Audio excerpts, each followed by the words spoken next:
There are certain rules that go along with being good, and there are certain rules to turning good, and hey, you stay over there.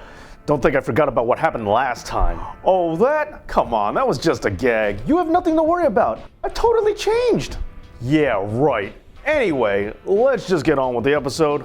Because today, Dave knows the 7 keys to turning face. Now, before we begin, let's just establish a few things. One, this is about face turns specifically. Even if the face run itself wasn't all that successful, that doesn't mean that the turn was bad. Plus, these are just general rules. There are exceptions to these, and there are also other ways to do it too. But with all that being said, let's just get into the list. Wrestlers get over with fans, but sometimes it's not always the ones you expect. Yeah, and if that's the case, then you might as well just go with it.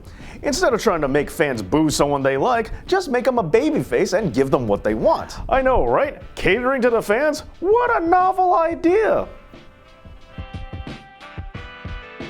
If a wrestler does manage to get himself over, turning him face shouldn't derail his whole shtick. Right. All you need to do is just keep having him do what he does, but have him aim it at the heels instead. Yeah, the last thing you want to do is get rid of everything that the fans liked about him in the first place, because that'll just completely undo the whole point of the face turn that you worked so hard for to begin with.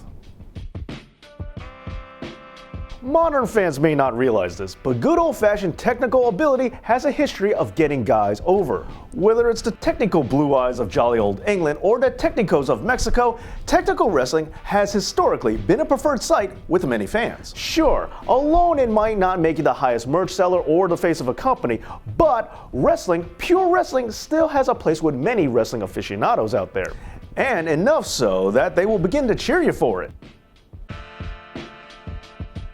What sometimes can make for a good face turn is when we see someone who's getting treated like garbage finally standing up for themselves. Exactly. Virgil, Nia Jax, Diesel. When someone is getting pushed around enough, we as an audience root for them to finally decide that enough is enough. And the worse the heel is, the better the face turn looks. In a lot of cases, going babyface stems from a heel having a principle that's still in line with their character,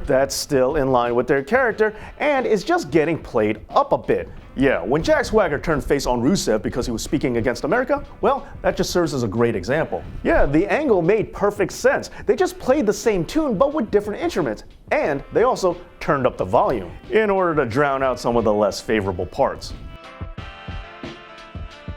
Absence makes the heart grow fonder.